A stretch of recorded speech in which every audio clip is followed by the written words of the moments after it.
Hello guys, നിങ്ങളുടെ പൂച്ച fish കഴിക്കുമോ? എന്നാൽ നമ്മളുടെ ഹണി ഫിഷ് കഴിക്കൂല. നമ്മുടെ ഹണി ആകെ ചിക്കൻ മാത്രമേ കഴിക്കുകയുള്ളൂ.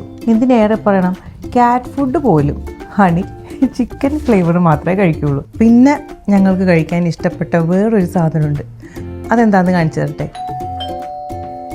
യെസ്, വന്നിട്ടുണ്ട്. ഞാനിപ്പോൾ കാണിച്ചു തരാം. യെസ്, വന്നു ഗൈസ്. ഞാൻ നൂണിന്ന് ഓർഡർ ചെയ്ത ഹണിയുടെ ഫേവറേറ്റ് സ്മോക്ഡ് ടർക്കി ബ്രസ്റ്റ് വന്നു. ഞാനിത് സാൻഡ്വിച്ച് ഉണ്ടാക്കാൻ വേണ്ടി മേടിക്കുന്നതാണ്. പക്ഷേ സാൻഡ്വിച്ച് ഉണ്ടാക്കി കഴിയുന്നതിനേക്കാളും മുന്നേ ഹണി ഇതിന്ന് പറഞ്ഞാൽ എന്തായാലും അകത്താക്കിയിട്ടുണ്ടാവും. പക്ഷെ അത്ര പെട്ടെന്നൊന്നും ഹണിക്ക് ഞാൻ ഈ ടർക്കി ബ്രസ്റ്റ് കൊടുക്കൂല. കുറച്ച് നേരമായിട്ട് കളിപ്പിച്ചിട്ടൊക്കെ ഞാൻ കൊടുക്കാറുള്ളൂ. പിന്നെ ഹണിക്ക് ഇഷ്ടപ്പെട്ട ഫുഡ് കഴിക്കുന്ന സമയത്ത് ഹണി ഒരു പ്രത്യേക സൗണ്ട് ഉണ്ടാക്കും. നിങ്ങളുടെ പൂച്ച ഇങ്ങനത്തെ സൗണ്ട് ഉണ്ടാക്കാറുണ്ടോ? ഇതെന്താ ഹണി, ജി വാഗൺ ഓടിക്കണ സൗണ്ട്?